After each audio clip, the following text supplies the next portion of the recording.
गरजे ज्यांची जे खासदाराबद्दल ज्यांनी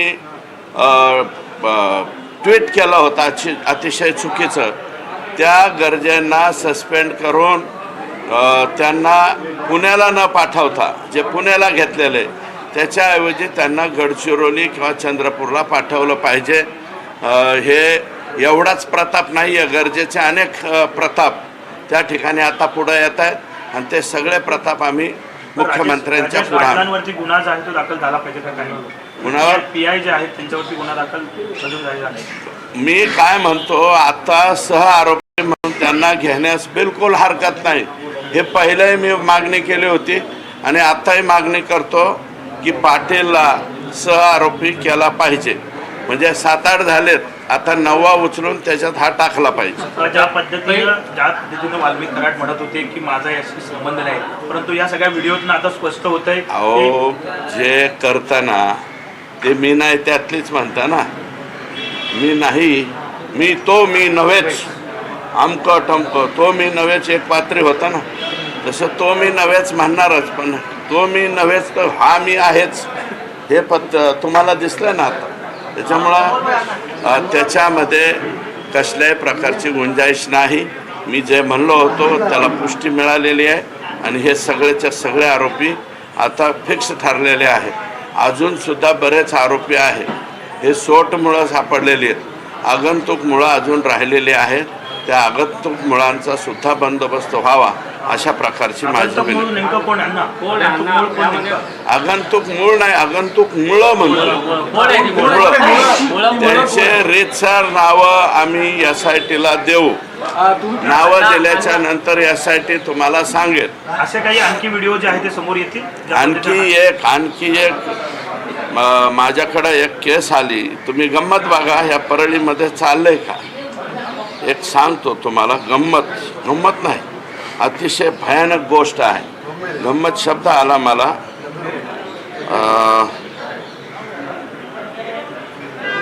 महादेव दत्तात्रय मुंडे गाव कनेरवाडी याचा खून झाला दिनांक 22 ऑक्टोबर 2023ला. दिनांक 22 ऑक्टोबर. तुम्ही जातपात हे ते काढताना हो, हे काढा ना. 22 ऑक्टोबर 2023ला ह्याचा खून झालाय. परळी वैद्यनाथच्या तहसीलच्या समोर खून झाला आणि प्रेत सापडलं त्याचं. अद्यापपर्यंत पहिले तिथं परळी पोलीस स्टेशनला सानप नावाचे पोलीस PI होते, त्यांनी याचा छडा लावला, याच्यातले आरोपी डिटेक्ट केले. परंतु आका आणि आणखी कोणीतरी सांगितलं हे आरोपीच अटक करायचे नाही. यांच्याऐवजी कोण आरोपी अटक करायचे? राजाभाऊ फड व इतर 3-4 आरोपी आहेत अद्यापपर्यंत. आणि हे 6च्या 6 आरोपी आकाच्या मुलाच्या इर्द गिर्द भटकताना दिसत आहेत. 23 ऑक्टोबर किती 22 ऑक्टोबर ना, 22 ऑक्टोबर ते आत्तापर्यंत या खुनाचा तपास लागलेला नाही. किती वाईट आहे.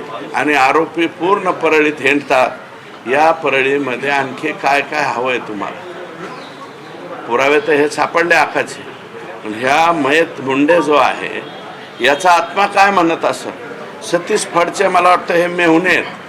सतीश फड म्हणून एक कार्यकर्ता, तो पूर्वी पंकजाताईंबरोबर होता. अशा काही दिवसामध्ये तो धनंजय मुंडेंकडे गेला आणि त्यांचा मेहुणा महादेव दत्तात्रय मुंडे याचा मर्डर झाला आहे 22 ऑक्टोबर 2023ला. अद्यापपर्यंत त्याचा तपास लागलेला नाही.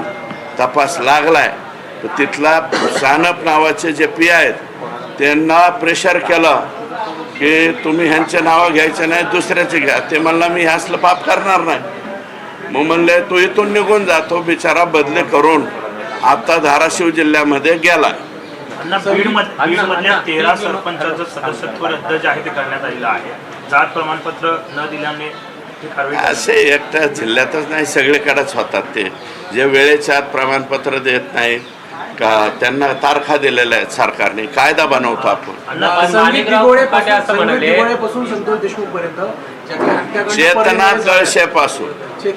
चेतना कळसेपासून संतोष देशमुख पर्यंत आणि हा आत्ता मी सांगितलेला मुंडे अजून तर त्याचा काहीच नाही आहे.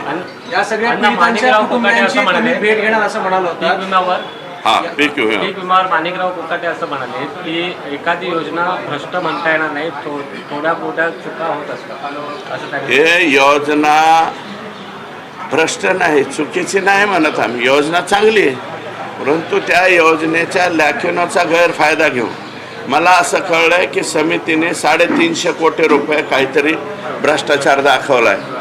समिती मुख्यमंत्र्यांना मी विनंती केलेली आहे की स्वतंत्र समिती नेमा. 350 कोटी नाही, हे 5000 कोटीचा घोटाळा निघेल, 5000 कोटीचा. आणि ही योजना बंद करावी का? अजिबात नाही. शेतकऱ्यांसाठी ही योजना चांगली आहे. फक्त याच्यामधले जे दलाल, गुंडे, माफिया आणि बुद्धिवान प्राणी जे चुकीच्या पद्धतीने विमा भरतायत यांच्यावरती संघटित गुन्हेगारी अंतर्गत को अंतर्गत गुन्हे दाखल करावेत, कारण ते सेम लोक एकच आहेत. संपूर्ण महाराष्ट्रामध्ये पीक विमा भरणारी ही गँग आहे, ही टोळी आहे. या टोळीला को अंतर्गत कारवाई झाली पाहिजे असं माझं मत. नाही ऑडिओ क्लिप आणि छोटी नाही आहे, बहुतेक कृषी मंत्र्यांना त्याची व्याप्ती माहीत नसेल. माझ्याकडे एवढे मोठे कागद गोळा झालेले तेवढे मी कृषी मंत्र्यांना द्यायला तयार आहे. तर अण्णा, हा पीक विम्याचा जो घोटाळा आहे तो 1 रुपयामध्ये खरं तर पीक विमा काढला जातो, त्याचाच हा गैरफायदा म्हणायचा.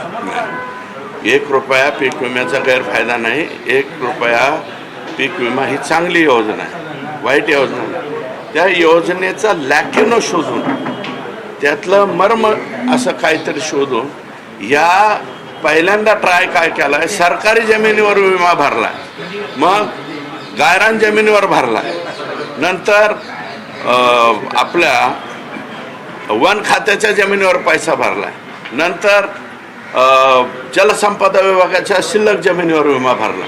त्यामुळे ह्या सगळ्यांची चौकशी व्हावी. मुख्यमंत्र्यांनी विधान भवनामध्ये आश्वासन दिलेले आणि दावोसून आल्याच्या नंतर त्या समितीचं, कारण मी पत्र दिलं आहे, समितीचं विभागीय आयुक्त किंवा सेक्रेटरी लेवलच्या अधिकाऱ्याला नियुक्त करावं.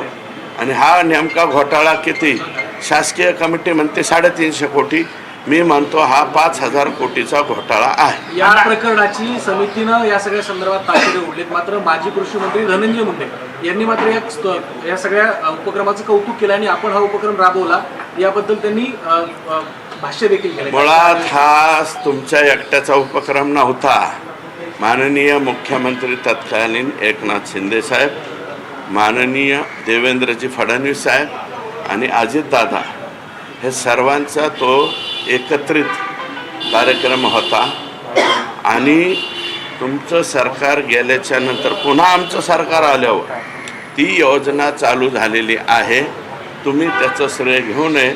तुमच्याच तालुक्यातल्या लोकांनी सगळीकडे विमा भरला. तुम्ही स्तुती ह्याची करताय आणि इकडं तुमचे लोक महाराष्ट्रभर विमा भरताय.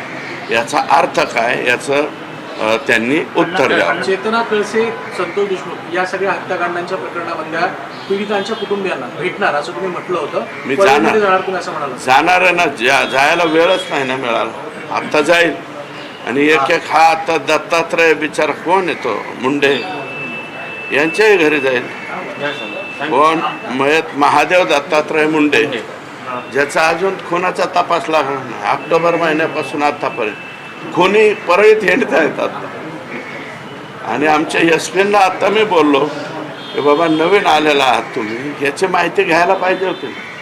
आणि माझं मत असं आहे, बर्दापूर, संभाजीनगर, परळी पोलीस स्टेशन आणि शिरसाळा पोलीस स्टेशन इथले जे हेड ऑफिसर आहेत हे तातडीनं SP-नी बदलले पाहिजे. कारण तेच लोक आकाच्या मदतीनं इथं आलेले, आकाने पोस्टिंग केलेली, हे सगळ्याचे सगळे बीड जिल्ह्याच्या बाहेर गेले पाहिजे किंवा परळी मतदारसंघाच्या बाहेर काढले पाहिजे. अण्णा, तुमच्या मतदारसंघातले एक ऑडिओ क्लिप जे आहे ते व्हायरल होते. त्यामध्ये एक कुटुंबाला जे आहे ते वाईट टाकलेलं आहे, त्यांच्या कुटुंबातलं कोणतरी HIV पॉझिटिव्ह आलं म्हणून असे एक व्हायरल होते. काय ते आलती मावली माझ्याकडे, मला वाटतं जाधवाड नावाचं केस आहे. मी स्वतः PIला सांगितलं. तो कोणी खालचा कर्मचारी आहे, त्यांनी ते नाटक केलं. तर बीड सांगवी या गावचं आहे मला वाटतं. ती माझ्याकडे आली ती. माझा PI माझे DYSP दोघेही जण गेले आणि जे कोणी ह्यांनी अशा प्रकारचं पसरवले त्याच्यावरती ॲक्शन. थँक्यू अण्णा. हो खरंच. तर सुरेश धस यांनी म्हटलंय की जो पीक विमा घोटाळा झालाय तो शासकीय कमिटीनं सांगितलेल्या आकड्यापेक्षा बराच मोठा आहे. राज्यामध्ये जवळपास 5,000 कोटी रुपयांचा पीक विमा घोटाळा झाल्याचा दावा सुरेश धस यांनी केला आणि याशिवाय संतोष देशमुख हत्या प्रकरणातल्या आरोपींसंदर्भात सुद्धा सुरेश धस यांनी वक्तव्य केले. या प्रकरणामध्ये आणखीनही बरेच आरोपी आहेत ज्यांची नावं मी SITला देणार असल्याचा दावा सुरेश धस यांनी केलाय.